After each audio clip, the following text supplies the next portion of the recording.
Mapagpalang araw po sa ating lahat and welcome na muli sa ating pag-aaral, Jesus Name Above All Names sa ating morning devotional.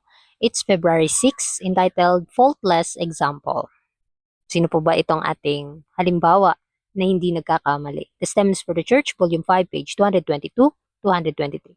Sa 1 John 2:6, He who says he abides in Him ought himself also to walk just as He walked. Sa ating key text pa lang, kung tayo ay sumusunod sa Panginoon, kailangan tayong makiugnay sa Kanya at lumakad gaya ng Kanyang paglakad. There must be a revival of the straight testimony. The path to heaven is no smoother now than in the days of our Savior. All our sins must be put away. Every darling indulgence that hinders our religious life must be cut off. The right eye or the right hand must be sacrificed if it causes us to offend.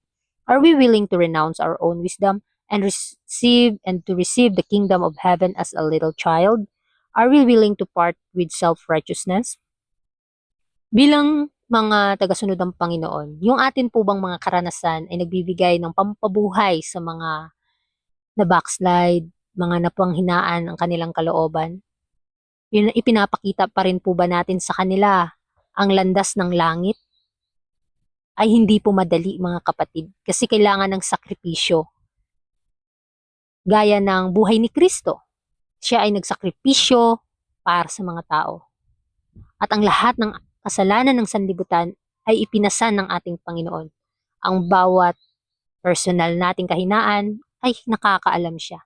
At handa ang Panginoon na pasanin ito kung atin pong ibibigay sa Kanya kasi hindi natin kaya sa ating mga sarili.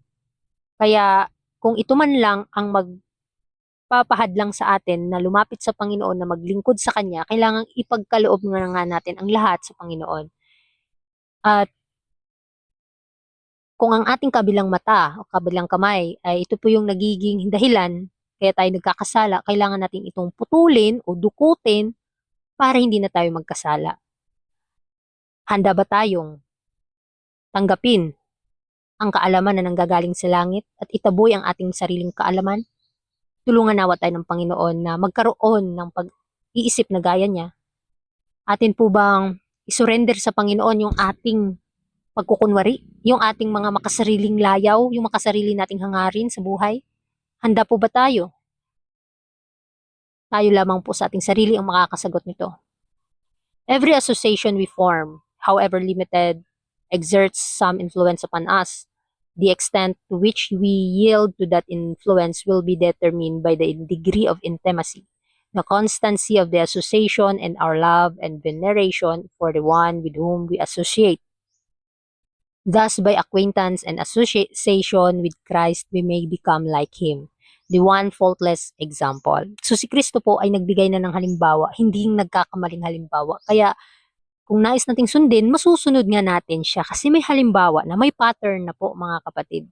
At sa bawat kongregasyon, sa bawat samahan, ay binigyan tayo ng magandang impluensya ng Panginoon. Nawa, maging dakilang impluensya din po tayo sa iba na nakapaligid sa atin.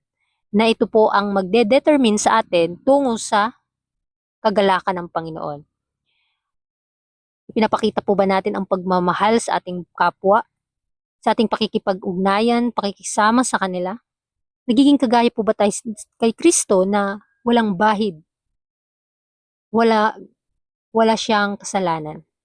Tayong ang bilis-bilis nating magkasala. Kapag tayo nakatingin sa ating kapwa at sa ating sarili, manghihina talaga tayo. Kaya nga meron tayong example, isang hindi nagkakamaling ehemplo para tayo makasunod sa Panginoon. Kasi sa sarili natin, hindi natin kaya.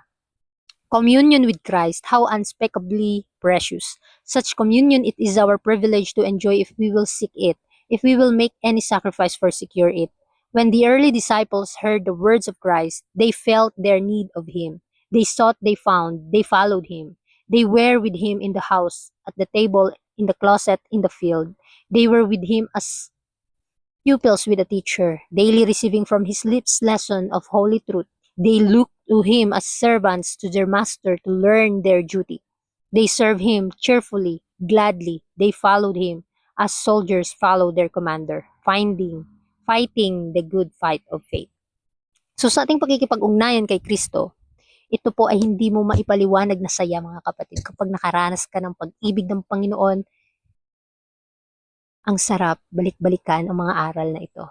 Ang bawat pribilehiyo na nagalak, hindi lang yung puso mo, yung buong pagkatao mo. Na punong-puno ka ng katotohanan, punong-puno ka ng kadakilaan ng Panginoon.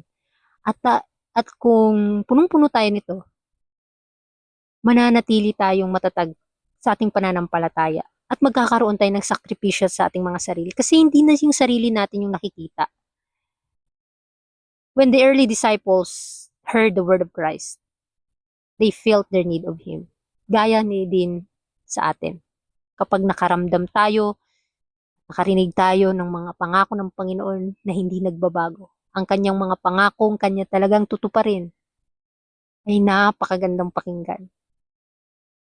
Mararamdaman natin na talagang kailangan natin siya kasi makasalanan tayo eh. Nararamdaman natin ang kakulangan ng ating pananampalataya. Gaya ng guro sa kanyang